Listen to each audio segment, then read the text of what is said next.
All right, good evening, fellow protectors. Welcome to the Education of a Weaponized Man podcast. I'm Greg LeBoff. I got Dustin Doderay, Brad Vanderlight with me. Listen, tonight's episode, okay, we're going to talk. I titled this Ready or Not Home Invasion 101. In the last little bit, we often get this question in our training, but in the last few weeks, I really have been getting a lot of questions about home invasion, and there's so many different aspects that we can talk about home invasion.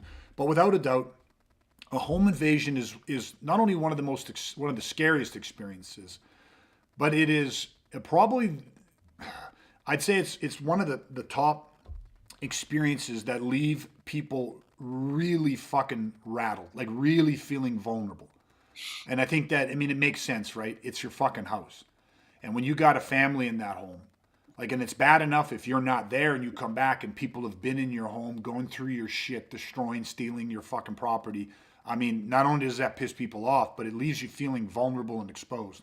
But when that home invasion happens, when you're there, when your family's there, your kids are there, it's a whole different fucking level. So listen, tonight we're going to go through the home invasion 101. All right, so stick with us. Back in 30 seconds, we're going to dive deep. Hey everybody, for those of you that don't know me, my name is Greg LeBoff, and I'm sharing insights for how I went from the victim of a brutal attempted murder to weaponizing my mind and body, mastering the tool of violence so that I can protect myself and my family from violent criminal assault, and how for the past 30 years, I've been helping good people just like you do this. All right, so again, we're talking home invasion 101 tonight, right? Is there anything you guys want to throw down range on this? Because like I said, in the beginning of it, we've all talked to people, we've dealt with people, we've trained people that have experienced this, right? And again, it just leaves people feeling completely fucking violated. There's so many things with this. So is there any visceral thoughts you guys have right off the hop here on home invasions? Yeah, I think the first thing that comes in my mind is just this idea that your home is this safe place, right? It's like, oh, if I'm at home, I'm safe. It's never going to be an issue. I kind of look at it the same way as if somebody's in their car. And I say, yeah, you know what? If I get in my car, lock the doors, it's all good. So there's this impression. It's like we know home invasions happen, but I think there's this mentality that it's like, this is my house. It is safe. It is, we're protected and things of that nature. But the reality is that maybe not. You know what I mean? Not all the time. Yeah, 100%. Just straight up denial, right? People just switch off when they get home, right? It's a safe zone. I'm good. Dustin? And exactly, sorry, shifting that perception is yes, when I get home, do I have decompression? 100%. But do I escape reality that someone could still break into my house? No, not at all. Yeah, 100%. Oh, we can't hear you, buddy. That's because it was on mute. That'll do it every time. Any better? Yeah, my first thought was just something along the lines of it's not as simple as a lot of people would like it to be. And what I mean by that is I can already hear people just coming through the screen being like, oh no, I got a gun. Problem solved. And it's just like, oh my God, this is so, can and can't be so much more complex than that. Do you know what I mean? It's not as easy as just, oh, I have this. Because I think, and I'm assuming we're going to go into a lot of these things tonight. So I'll kind of let that unfold. But yeah, that's sort of my visceral thing, is that in a way, this I think could be very easy for people if they have the knowledge, the right knowledge, et cetera, strategies, tactics, all that stuff. But yeah, I just for sure think there's probably a lot of people who need to hear this, because yeah, they might oversimplify it to their own demise. Yeah, I actually love that you guys hit on two very important points, right? The first is denial, right? Because if you can't rationalize and accept it, it is a possibility. Again, remember that. Anything is possible, but only certain things are probable. So what Brad talked about is if you look at home invasion, it is our safe spot, right? We come home, we decompress. It's our space. It's our family space. And so we want to feel safe in our home. And the majority of us, and the majority of times, we do feel safe in our home. But you also have to recognize, is a home invasion possible? Yeah, it's possible. But is it probable? And it's I don't think you can look at the state of the environment today Look at the court cases. Like, I mean, again, we spend a lot of time studying criminality. Home invasions, whether it's a simple B&E, which can happen at the wrong time. I mean, a lot of these guys want to break in your house, steal your shit. They don't want people there. Happen the wrong time. Or you got people, like, it can be fucking drug addicted people, whatever it is, and they're just literally, they don't give a fuck if somebody's home or not. They're more opportunistic. They're looking around, whatever it is. So, you know, there's a fairly significant probability that you could be targeted for home invasion and that you and your family can be home. And there's different ways to look at that. How many people live in the family? Because there's often times where both parents work. So you could have the entire family home. You could have one parent home, both parents home, or just the kids home potentially, right? Or obviously a parent and a kid. So your scenario and your blueprint and your defensive strategies for against home invasion, you have to have multiple blueprints. And you have to have everybody that resides in that home has to be part of those defensive strategies if they're of age. Obviously, if you got younger kids, but then if you got younger kids, then they're not going to be home alone. But then the parent has to have their defensive strategies, has to incorporate and say, listen, I also have kids that are too young to, you know, have their own defensive strategies. So, you know, there's a lot of things to factor in. So I love that you hit denial first. And then, Dustin, I love that you kind of went with the oversimplification of a lot of people. Well, that's why I bought a gun. And it's like, yeah, you did, but yes, true statement. You bought a gun, and you bought a gun thinking, you know, home defense. That was absolutely one of the reasons, or the main reason, or the only reason why you purchased a firearm. And can you use that firearm in defense of your home? Yes, of course you can. And of course, we have to remember we're talking about home invasions happen in urban environments and they happen in rural environments.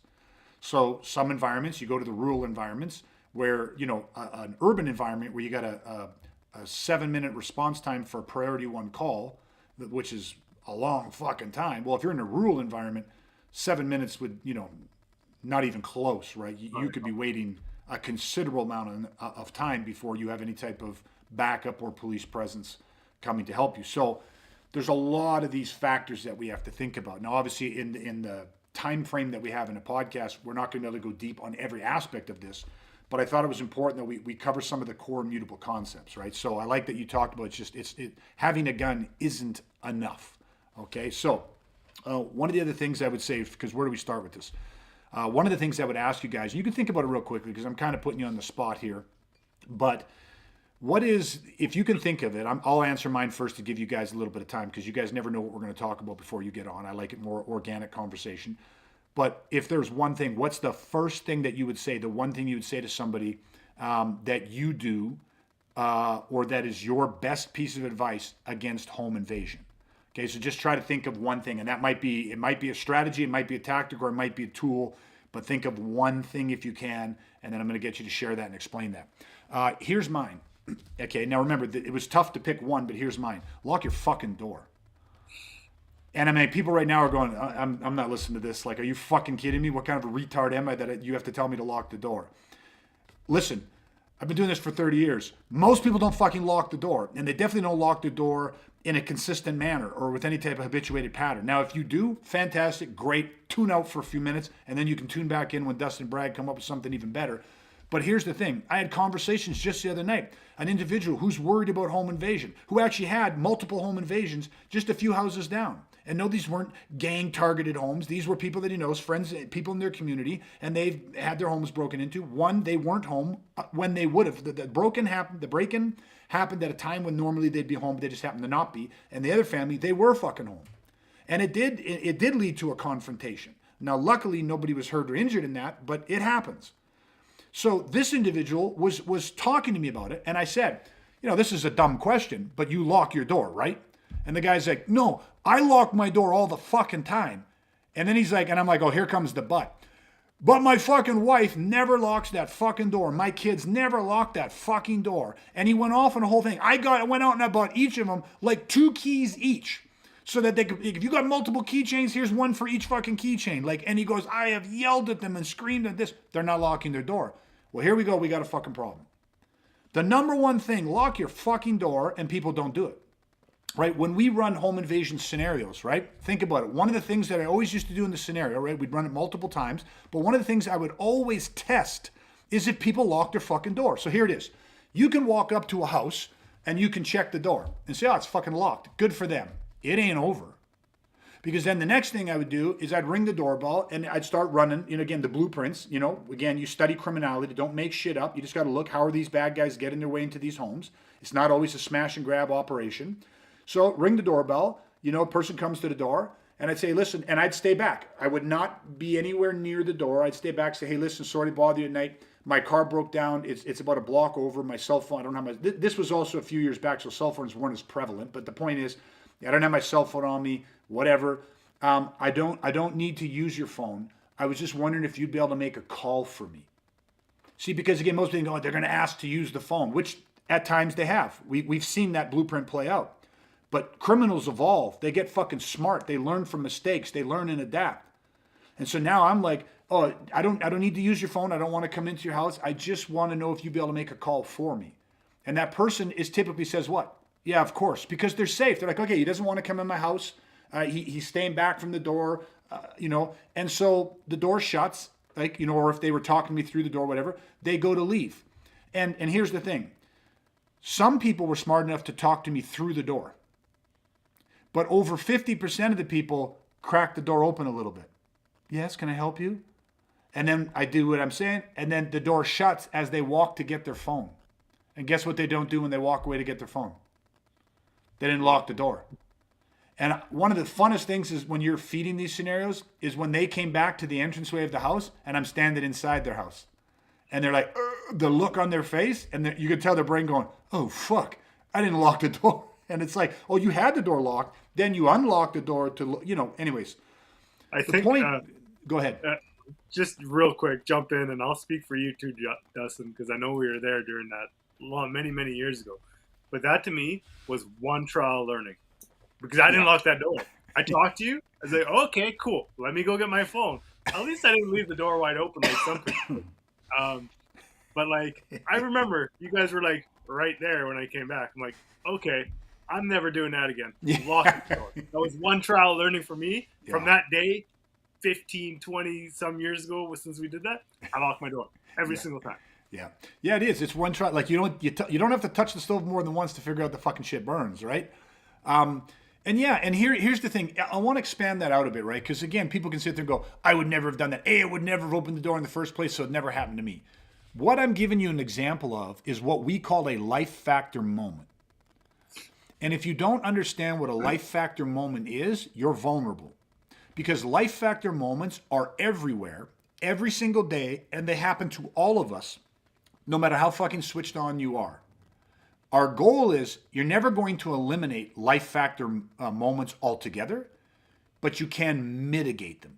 So now the example, and thank you, Brad, for owning up to that, right? And again, you go back 15, 20 years, you're a hell of a lot younger, a lot less experienced, but the door's locked, you come to the door, and you're a guy. And there's a guy out there, you know what I mean? So you peek your head, okay, whatever, you unlock the door. Not that you're not taking part, your door doesn't fly all the way open, but you're saying, okay, what's up? And then I go through my thing, and then you close it and you walk away forgetting to lock it because your brain is focused on, okay, get the phone, whatever. But that moment is just like somebody goes to the car and they get their groceries and they walk into their house. You know how many times I see people do this? I see my neighbors do this shit all the fucking time. They come home, they got a Costco, car full of fucking Costco groceries. They go unlock their front door, they grab their groceries, they walk into their house. Their car's left wide open, their front door's left wide open or their garage door's open with the man door open because they're loading groceries in and out.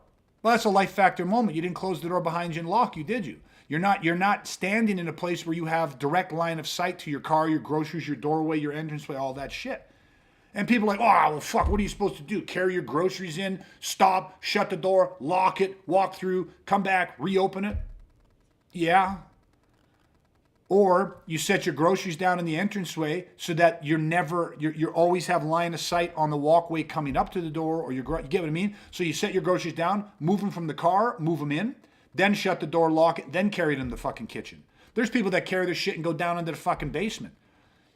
People think criminals are fucking stupid, or they think that it's like it's always going to be this obvious, overt, I see it coming attack. And it's not. You can just fucking slide into someone's fucking house. Go ahead, Dustin. Just to interrupt you on the same thought, I think people often think criminals are only nocturnal. So, it's 3 p.m., it's 3 in the afternoon. Of course it's safe to just do all these things you're saying. And it's like, well, Yeah, no, a lot of crime happens during the day too. Yeah. Oh, it's 100%. Like again, it's what is the blueprint? Most again, the mind works off symbols. So when you say, oh, home invasion, people have a symbol. They have an image that pops into their mind, and that's what a home invasion is. That's the singular blueprint. And it's like, okay, let's say you're a criminal. You can go into an upper scale neighborhood where you got some houses, you have some pretty big houses. And if they're carrying the groceries in and they walk through an open front door, you can slip in there and turn left or right or head up or down and be in that house, and they don't have a fucking clue you're in that house. You could be in that house for fucking a couple hours, grabbing shit, dumping it out a fucking basement window or back door, or whatever, and people won't even know you're fucking there. You know what I mean? And so it's what I'm trying to do is the whole concept of locking your door. You can't just go, I lock my door when I leave for work. I lock my door at night when I'm home. Like my door is locked. Your kids come in and, they come back from school, they unlock, they walk in and the door is unlocked. So just my simple first thing was like, lock your fucking door and then go deep on who has access to your house, who has keys to your house, who's coming and going, the times of day, how often is that door unlocked?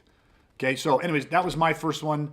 We could go deeper in that because you got to reinforce your hinges and the types of locks you have and the type of door you have, so that if somebody, you got a lock on it, but somebody's kicking it down or battering it down, you can make it a better barrier for them, make it harder for them to access and stuff. But I just wanted to come up with one simple thing. So hopefully, I don't know if you guys have had time to think of your one thing, but if you have, then go ahead. I'll go next because it fits similar to yours. And there's again different extents of this that you could employ, but like in our house, for example, we have an alarm system. So I mean, that alone could be a thing. That could be all you is just, yeah, we have an alarm system. But to take that one step further, I know a lot of people have them, but like they'll turn off the chime setting.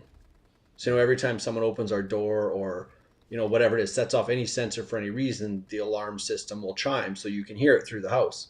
So I mean, some people turn it off because they find it annoying, and it's like, well, that's your first mistake. Like that should always be on, because you should always have that instant notification that like someone's coming in or exiting the property during the day. So I think that's kind of the first part of it.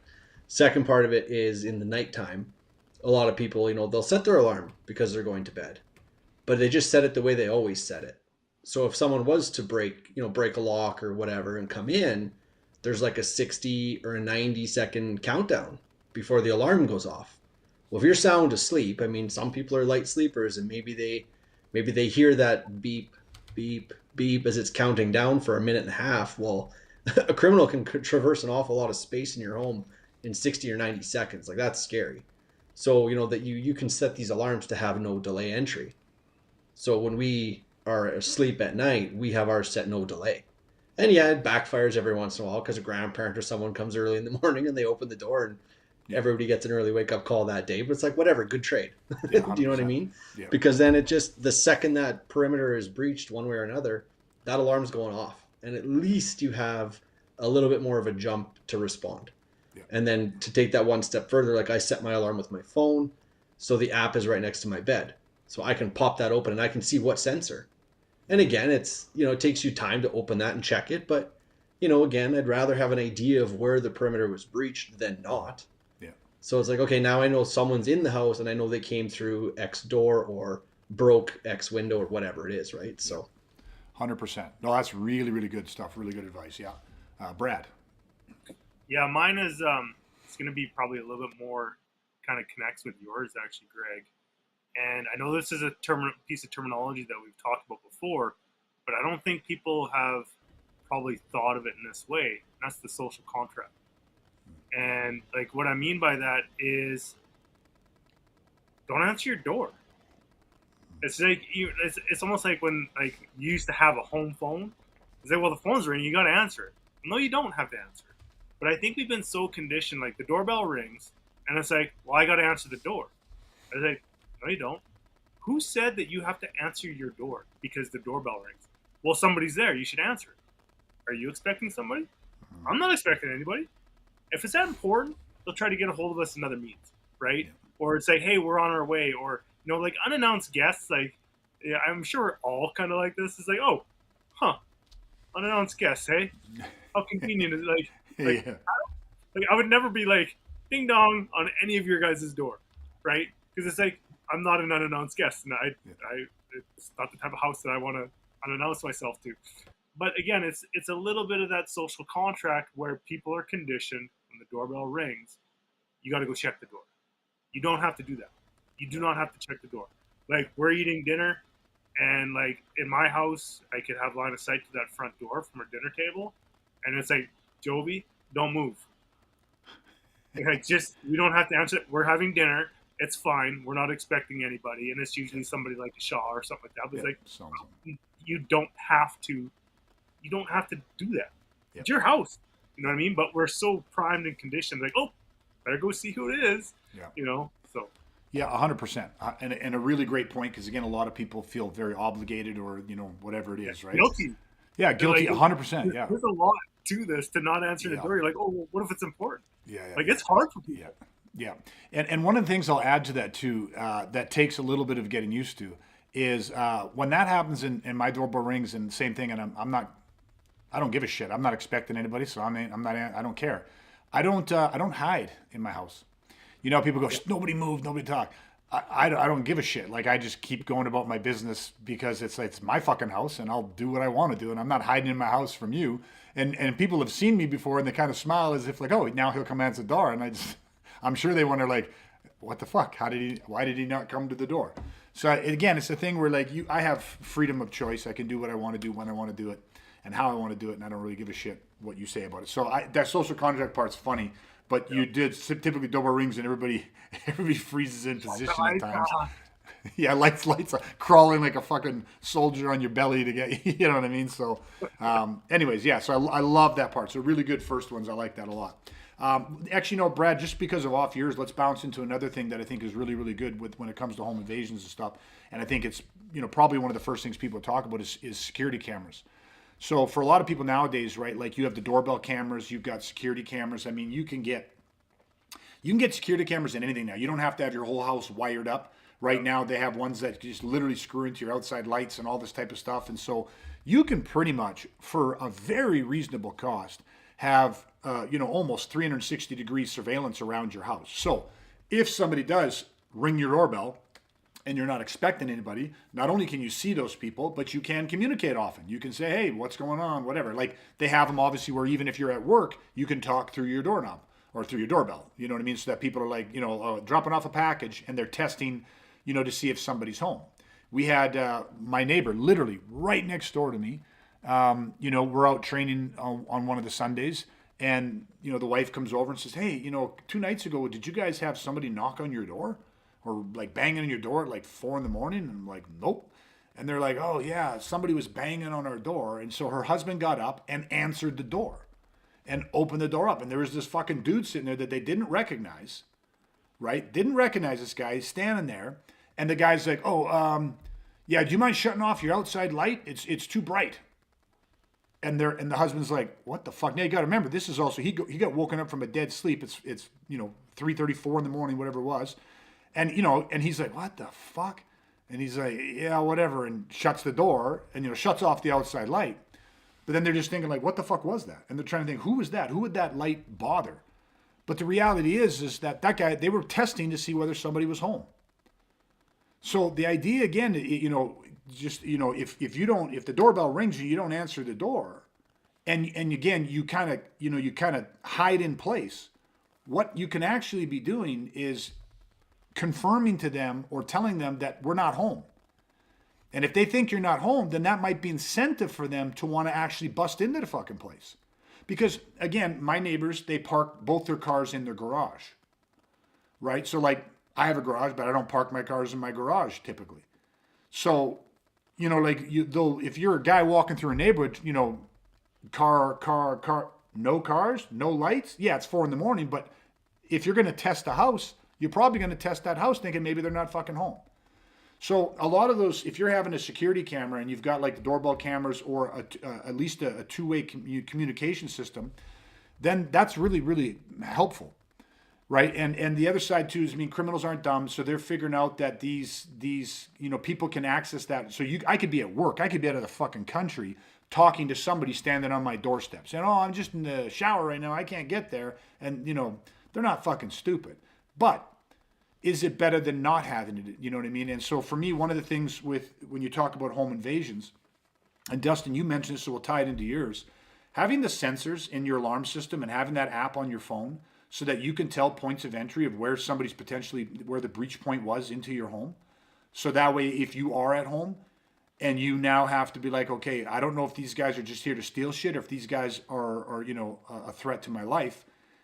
That's very, very beneficial because right away, one of the things that we do is we look at our house, like, I mean, and I break my house down into sections. Most men have probably, I don't know if most men have done this again. For us, we've done this, but I'll break my house into sections so that I look at everything and say, where's the most likely and the easiest entry point? And then what can I do to fortify that entry point? And we're going to talk about a couple of those things in a few seconds. But if they entered there, like you say, the alarm goes off, they entered at that point, you would then at least know that if zone one's been compromised, then my first defensive position is going to be potentially zone two. So, you know, in you could have 5 zones in your house, let's say. You know, from where you are, where's your panic room, where do you move your kids to, right? I don't want my kids in one room, my wife in another room. Now, I get all of this can become more complex. If your kids are older and you got a kid's bedroom in the basement, you got one on the main floor and one up, you know, when you're all spread out like that, yeah, you have different tactical problems.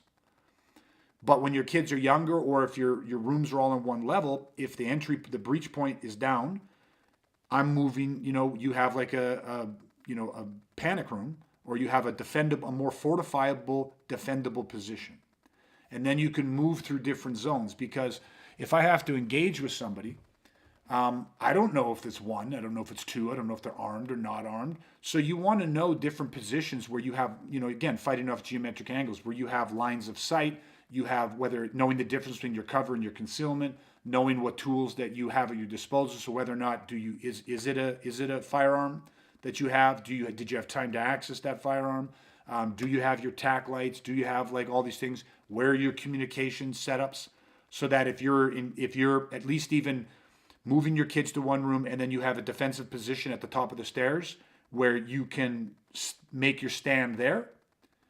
Right, and anybody trying to come up those stairs, you're forcing them through a fatal funnel potentially, or you're forcing them into choke points and bullet magnets and all kinds of stuff. You know, I'm rattling off a lot of things because, again, in this, we're not going to have time to go super deep into all the things. But I know for each of us, I got fucking smoke grenades. You won't be able to see a goddamn fucking thing coming up those stairs. You know, and that whole lower level will be fucking, you're in trouble. You know what I mean? Yet, from my position, I'll be able to see. So there's a lot of things that you can do, not necessarily because you want to engage with these people in your house, but to make any forward gains that they would want to take, especially the ones that would move them towards you and your family, thus putting you in increased harm's way. I want to make that as difficult as fucking humanly possible for them. Right? So anyways, I'll backtrack a little bit with it.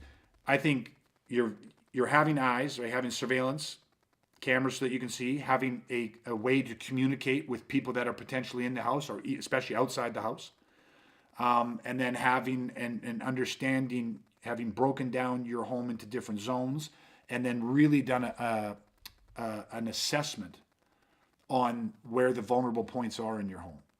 And I'll pause at that and let you guys, because again, what I'm saying is very general, I know.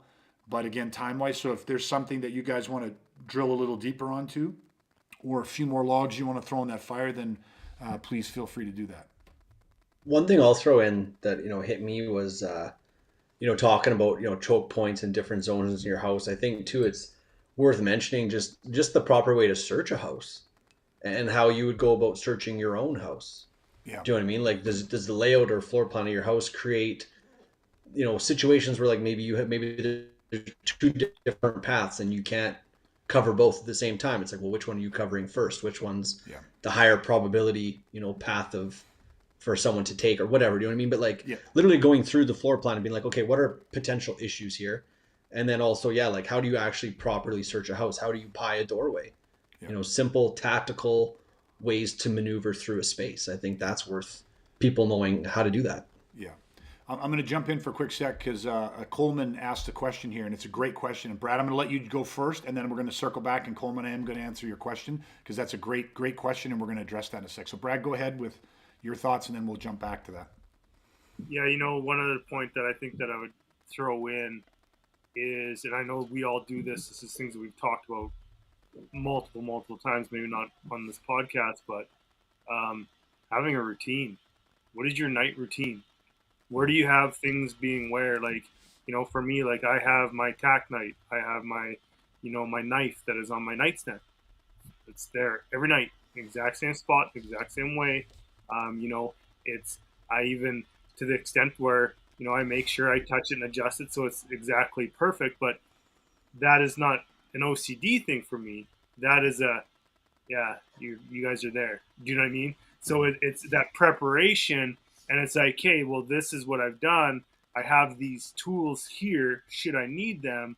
And it's like, when I go to sleep, it's part of like prepping my mind. It's like, you could be woken up in the middle of the night.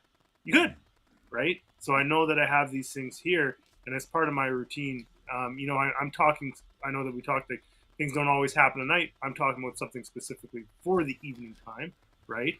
My wife doesn't move them. My daughter doesn't play with them. People are like, you leave a knife out like that? Yeah, she knows. I've talked to her, and and it's like, they don't touch it. Yep. That's dad's things, and they don't get misplaced, right? So, for me, it's having the things there that you need, that you may need, and then a routine of like, like I have my knife. It's the same knife I carry with me during the day. I'll put it on my island when I get home. Yeah. I go to I'm like checking my night routine. I'm like, I got to go downstairs. I got to get there. Yeah. It does me no good down there. Yeah, 100%. Right. These are great points. We're gonna go deep on that as well, Brad, because I really want to make sure people heard that. But real quick, we'll circle back to the question here, and I'll just pop it up real fast here. But so Coleman asked, would you want security cameras with a home invader if you decided to quote unquote send him on his way? And I think, and you guys can jump in and give your opinions on this too. But here's, and this is my legitimate feelings and belief on this. When I train, right, which I do, I've been doing it for 30 years, I believe in my right to life. I believe in the freedom I have to defend my life. One of the things that I've spent a significant amount of time doing is there's two parts to this. The first part is knowing what my legal rights are. Remember, there's so much fucking misinformation and false narrative put out there that all too often when you start talking about your legal right to defending yourself here in Canada, the first visceral response is you can't. If you do fucking anything, you're fucking going to jail, you're going to get charged, you're going to get this, you're going to that. Listen, it's just simply not fucking true. Now here's the thing with it. There's a massive difference between being charged and being convicted. And yes, does it happen that you can get charged? And the people behind this kind of narrative, there are influencers, people that do not want Canadians to believe that they don't want them to know what their rights are. And so can you get pulled into that circus, be charged, have your fucking name, face, picture, everything paraded on the TV saying, here's what this fucker did, blah, blah, blah, blah, blah. And then quietly, a few months later, all those charges are quietly dismissed because they've made their point. It can happen. But in most of those situations, when you look at the individuals that happens to, few of them know what to do. They don't know their legal rights. And I've got cases, and we could reference Barry Holland's work, where people did something to defend themselves successfully, and that is beyond reproach. But they said something after. They said something to the police. They said something to somebody other than their fucking lawyer. They did something, their actions, their words after the fact give these people ammunition. And so you don't know what your fucking rights are. You know what's so interesting? You look at criminals. Criminals have been in and out of the system forever. They know their fucking rights. This is why they're not afraid when you call the police or the police fucking show up. They're not afraid when they get, put before judges and stuff like that, because they know the fucking system. Do you know what I mean? So my first part is I know my legal rights. I know what I'm entitled to do. I know those things. I work very hard. I'm not saying I know everything. I'm saying I work very hard to be really certain about these things. I understand what the requirements, both legally and morally, I'm not a fucking murderer. Legally and morally, I know what my rights are, and I will defend those rights. Now, the second part to this, I think, also speaks to like, hey, shit happens in the world. The other thing that we spend a ton of time doing is going through where my deepest beliefs are. Because the reality is, if I defended my family and I did it to what I believed was reasonable and what I genuinely believed was my rights as a Canadian citizen and as a human being, if I did all that and I ended up getting convicted and spending time in jail, I don't really have a problem with that. I don't want that, but what else can I do? I genuinely believe that I was legally and morally within my rights. That means it's like we talk about a righteous fight. What are you willing to die for?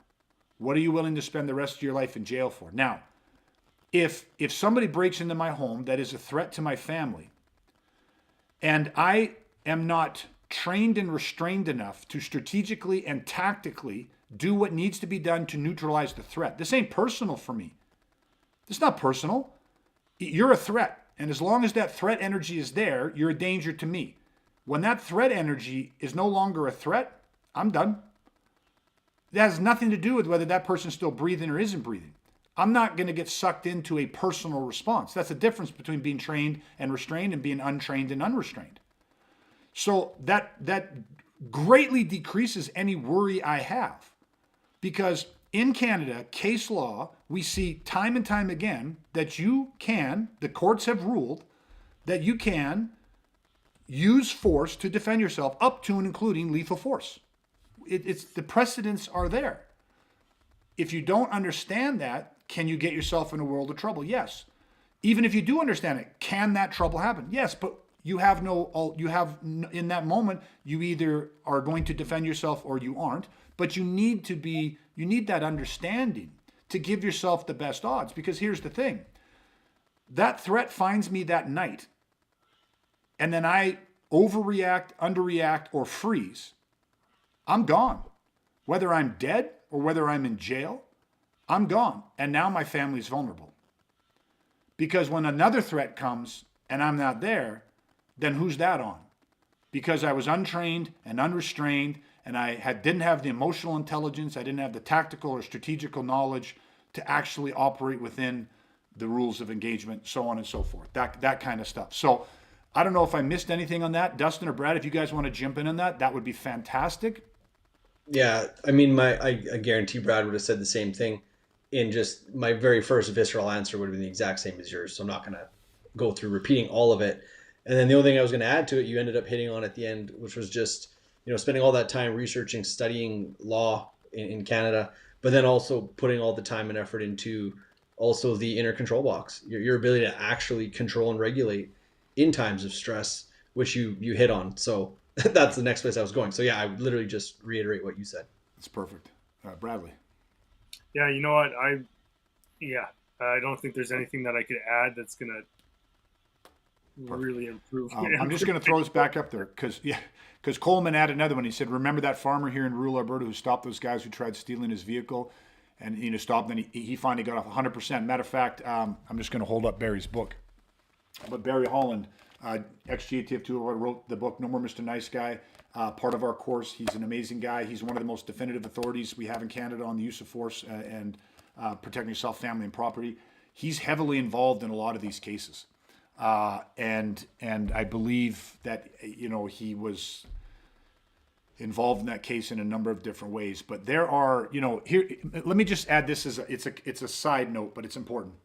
There is a narrative in this country where groups are trying to take away a man's right to defend himself, and how we do that, 100%.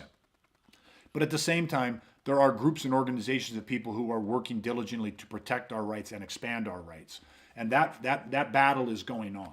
So we got to know that there are both sides at play, and ground is gained and ground is lost in different ways. I am not the guy fighting that fight. I support the ones that do. I have my rights, my beliefs, and I support that. At the end of the day, I also really believe that for the average good person, your best way to you know, pay that forward or to protect our rights is to learn how to defend yourself and to learn the rights we have, because rights are going to change. They're going to go up, they're going to go down, they're going to be given, they're going to be taken, they're going to go. It's that tug of war, man. It's going to happen, and I will adapt. I will adapt, because you know what I mean. Like, they can take away certain things, but this is your fucking weapon. The gun, the knife, the physical things. This is your weapon. The mind is the active weapon. And that's the mind must always precede the body. That's the weapon. And as long as you've got that, you've got chances. You've got high probabilities of success. So that's where I stand on a lot of that. Anyways, okay, so we're going to move forward here. So sorry, I'm just going to clear this comment. Okay, perfect. But excellent. Thank you so much, Coleman. And dude, I'm looking forward to meeting you too. Coleman's actually coming in. We're meeting him. We're meeting up Monday night here. I'm looking forward to it as well, guys. So that's going to be fantastic. Okay, so let's circle back a bit, because Brad, you hit on a few different things that I think are important. And I'm looking at the time, and I already feel like we're out of time, and we haven't even started this conversation yet. We're going to have to go deeper at some point. But I wanted to really hit the points that you made, Brad. So I'm going to build off those a little bit. One of the scariest things is if somebody breaks in, and imagine it's the dead of night and you're asleep. Real quick, I'm going to hammer a few things, and guys, fill in the blanks for me or expand on me. During the daytime, lock your fucking doors. Brad, you talked about your nighttime routine and what you have by your bed, and I'm going to hit that in a second. In my house during the day, I have different tools all over my house, right? I have different tools, from whether it's a tack light, whether it's nightshades, which are little versions, edged weapons, impact weapons. Some of them are made of resin and plastic and stuff. That they're all are 100% legal tools. They are tools. A knife is the man's oldest tool. I have shambachs, which are African whipsticks. I have all kinds of different things, and they are placed throughout my house, throughout my garage, all over the place. Because here's the thing. I say this, and when people walk into my home, they're not going to notice them. They're not walking in and going, what the fuck is this, an armory? Like, what the fuck did I just walk into? They're not going to notice them. But they are there. So anywhere in my house, I am always within a few feet of having some tool to aid in my defense should I need that tool. Doesn't mean I always need that tool, but should I need that tool? You got a mass attack situation, flexible weapons work well. Small impact weapons, tack lights, all these different things work well. Smoke grenades, all kinds of different things work very, very well, and they're there and they're hidden. What I'm getting at, though, is Dustin, your thing again. It's 11 o'clock in the morning, it's 3 o'clock in the afternoon, and all of a sudden somebody's in your fucking house. I don't have time to run up under my bed and get out my gun case and put in the code or whatever it is. I don't have time necessarily to go up to my nightstand where I have my tack knife and I got this and I got my tack lights and stuff. I don't have time for that. I need an immediate response. Now, whenever I'm not in my home, I have shit on my person, right? From my med kit, from my tourniquet to combat gauze to all that stuff to my knife to whatever it is I need, all the tools that I need. In my car, I have tools, med bags, all that stuff, go bags, all that type of stuff is there. It's all pre-thought out and it's just sit there.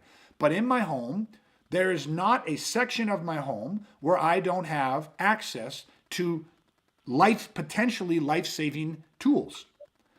And people go, holy fuck, what's the parent of this? I have had, especially in my old neighborhood, I have had no less than 5 times that in the middle of the day, while home with my kids, I got some motherfucker trying to walk in my front door. No less than 5 fucking times. Every single time, the locked door is what stopped them.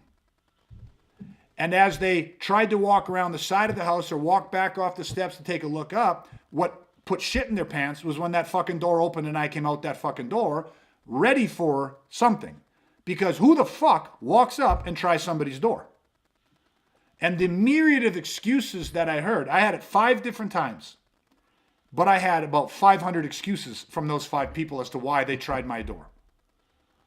You know what I mean? And it's like, and now none of it went anything past that because these people, whatever their intentions, were their true intentions, you know what I mean? Like that was not what they were looking for. It's not what they expected in terms of a response. But what I'm getting at is, had my door been unlocked like most people, you'd have somebody in your fucking house. And if you're standing there with your dick in your hands, that ain't good. Because you don't know how many or what person is coming through that door.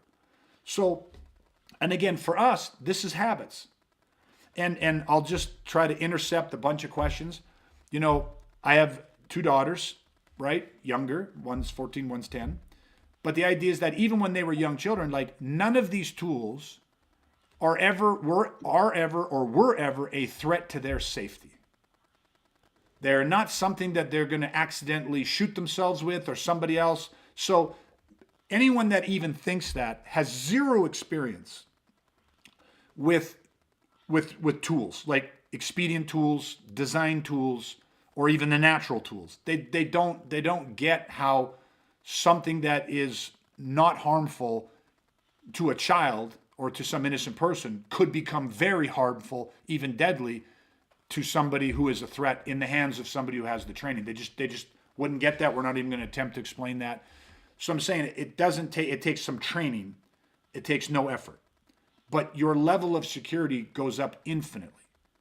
Now, real quick, are there things you can do to prevent that? Lock your fucking door, reinforce your door frames, simple things like that. Take out the screws that came with your fucking door that the builder put in there because they're not enough. Get some good 4-inch screws, screw those in there. Makes your door infinitely harder to kick down.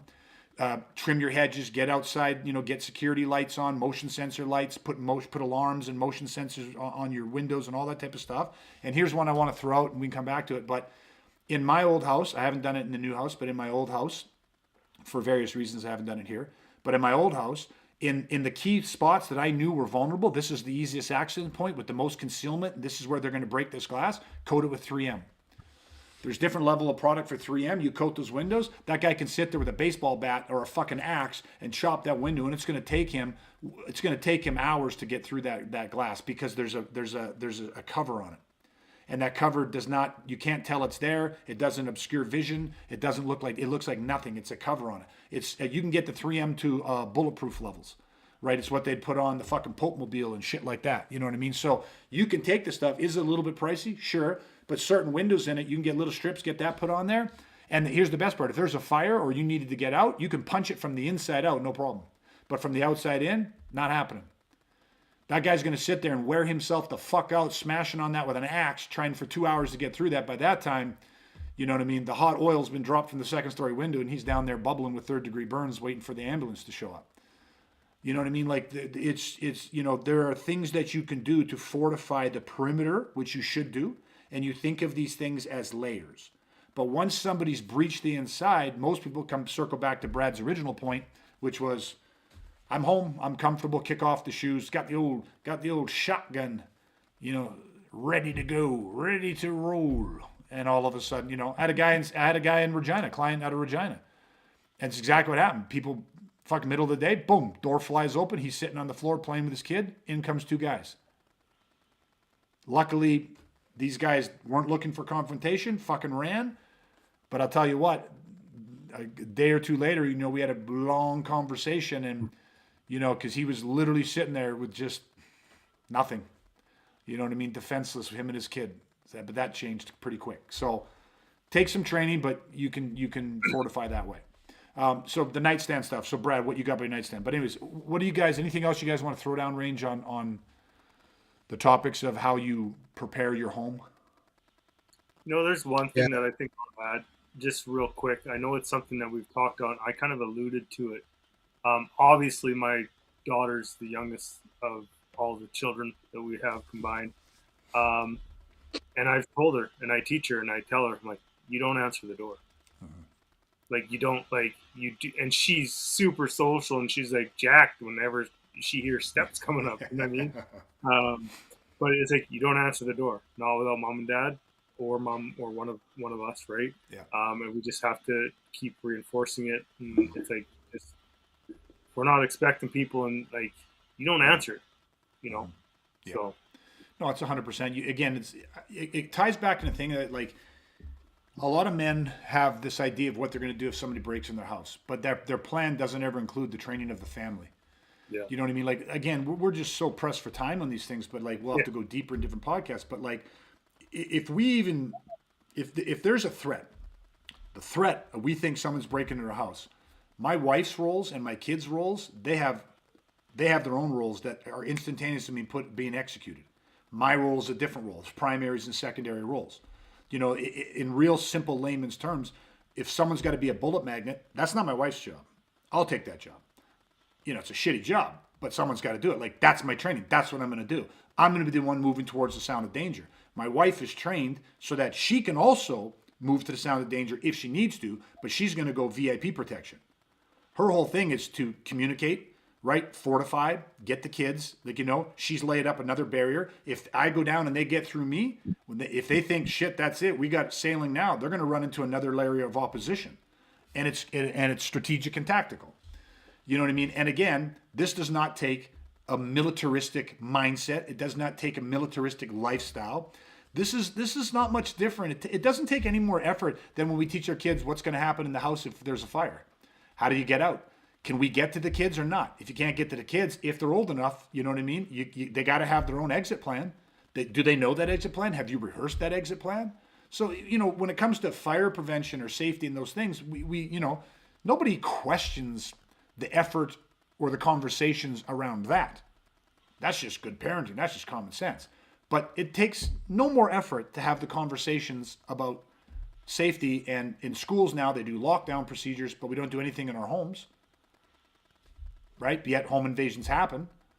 So again, it's just levels of preparedness. And again, what you are willing to acknowledge, right? Denial protects people from unwanted information. And most times home invasions is very much so unwanted information. Okay, which is, again, why we're trying to, the whole idea of our podcast is to, help people kind of weaponize more. And not everyone's going to come train. Most people won't come train.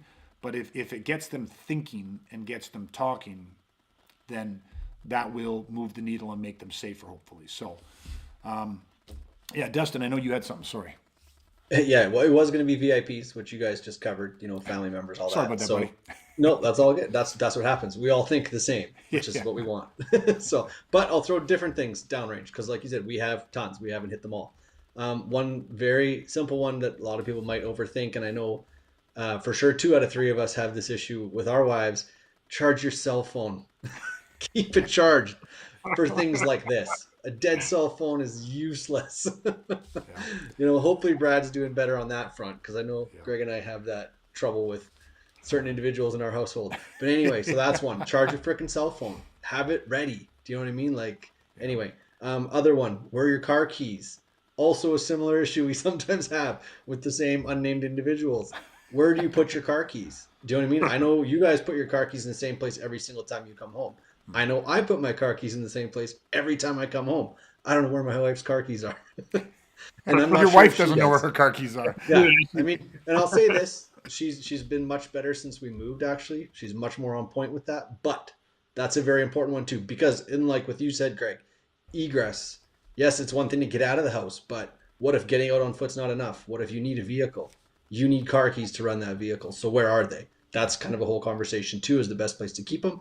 And then on the same note, how do you park your car? Do you park it nose first? Is it buried in the garage nose first? How much slower is that to back out? Yeah. Right? We learned that from Lieutenant Colonel Dave Grossman. Yeah. It takes just as much time and effort to back a car in as it does to back a car out. Yeah. So put the work in on the front end. Yeah. And that can be for egress for safety, or that could even be egress to get medical attention. Yeah. If you got to leave quick, have your vehicle ready to leave quick. Yeah. Yeah. Those are such powerful points, right? And I'm just going to expand on the cell phone one because same thing. My wife will bring her cell phone. It's beside her in bed, which, and again, don't sleep next to it. You can do what you need to do, but if someone breaks in and she needs communication, but it's the cord, the goddamn fucking cord. She won't plug it in or the cord's gone. The kids come take the cord and stuff of that. Oh, yeah. So we've had many conversations where these cords, they may, I'll tell you, this is a side point, but I think it's funny. Because I think it was about 2 weeks ago now, I went in to go to bed and I got my nightstand set up like your guys' nightstand so that in the middle of the night, I don't have to open my eyes. I reach over, whether I'm going for my tack light, my knife, my phone, whatever I'm going for, I know where the fuck it's at. I can get at to it. I don't have to look. I don't have to see whatever it is. And I went in to go to bed, sat down, doing my routine, and my cord was gone. And that's never happened before, but my cord was gone. And I'll tell you what, the whole house, if they were getting close to going to bed, was nowhere near getting ready for bed because I hit the roof, you know what I mean? And was it a disproportionate reaction? Some people in my house voted yes. I vote no because of the necessity of what that cord is charging and what it's doing and why I have it there. I don't have it there to charge it up because I can't wait to get onto fucking Facebook. I have it there to charge my phone in case we need it in an emergency. Right? So anyways, I just that part, I had to say that one because it's an ongoing battle, but you you got to condition people. And there's things where you're like, hey, this is non-negotiable. This is the way it is. And I love your point about the car keys. And I'm going to, the home invasion, most people keep their car keys downstairs. If you got to get out your window and you need to be able to access your vehicle, if that's possible, it wouldn't always be possible because it's in front of the house and it could be dangerous. So you might not want to go to your car at all. But if you did, it's again thinking that get an extra set of keys, have those keys there so you could access your vehicle to make an escape if you needed it, if the situation warranted it. Anyways, those are really, really, really good points. I really, really love that. And so Brad, did I intercept you? Were you going to say something else there? I think. No. Okay. You didn't. I thought maybe you were. I just didn't want to cut you off that. So, all right. I see we're coming up on an hour here. We'll probably have to wrap this one up. Again, we didn't even scratch the surface of this, and I know that we just threw a lot of things, a little bit more of a shotgun approach tonight, threw a lot of things downrange, but if we can inspire a certain amount of conversation, I think that's great. And, that's what it is. And Coleman, I'm going to just pop up your last one here because I just read it briefly, I think, but I always get made up for annoying my exes, even going to a pub with my friends. My buddies think it's funny and ask, so how are you getting out of here? I laugh and then I think I'm too extreme. No, dude, not at all. We're all the same way. You know what the thing about this is, and this is a bit off home invasion, but it ties into the whole subject of safety and what we're talking about. Paranoia is, and people will, and just good-natured ribbing, of course, that happens. But what you do is you're setting what is called the reticular activator part of your brain. And so meaning that we are bombarded with millions of pieces of stimulus every single day. So what gets your attention and what doesn't is actually determined by the filter in your brain, that reticular activator. So the example is like if your buddy bought a Ford Edge, right? And he bought a blue Ford Edge. He never saw a Ford Edge around, saw very few of those things around until he started looking at them and started seriously thinking about getting them, or until he bought it. Because the second he started going, oh, I fucking like those, and then he bought it, oh, fuck, there's one, and there, you start seeing it everywhere. Well, they were always there. It's just that part of your brain, you set the reticular activator to go, hey, when this comes, don't sensory gate that, make me aware of that. So what happens when you weaponize, they call this drill activating the radar. We are born with a hardwired innate survival system, right? Your intuition, your senses, there's something called the wild brain, not the logical brain, but the wild brain. And that's the part that's responsible for our survival, and it's all it gives a fuck about is us surviving. Well, when you set the reticular activator, those things like where you sit in a restaurant, you start studying geometric angles and you start sitting with your back to the wall or certain key positions in a room. You look for exits. You lift, you give a little nudge to the table or to the chairs. How heavy are they? Can be pushed? Are they bolted to the ground? Could I lift them up? Where are the garbage cans? You start noting who's partners and who's connected together. How many pool balls? There's the pool table, but how many pool cues are in play? Do the wait staff, do they clear off empty bottles quick? Is there cutlery on the tables? Is there steak knives available? Is it like, I'm just listing off a few things out of a place, but when your brain starts learning these blueprints and learning these maps, your reticular activator gets set to these things and it no longer is conscious effort. Just like when you're driving down the street, you don't notice every single fucking McDonald's or every single fucking donair shop until your brain gets a message, your stomach goes, dude, we're fucking hungry. And then you see one little tiny inch of that golden arches. You see that fucking thing from 6 miles away through trees and traffic and everything else. Your fucking golden arches, let's go there. Because your reticular activator goes, hey, this is important. When you notice this, fucking don't sensory gate, let me know, make me aware. So now all of a sudden you set the reticular activators and it just becomes part of it. So that's all, man. Those are your reticular activators. So you can set it, your friends. It's going to take conscious effort for them to figure it out. And probably by the time they get the stimulus, which is a bottle to the back of the head, the reticular activator has gone to sleep anyhow. So keep doing what you're doing, and it just gets better and easier.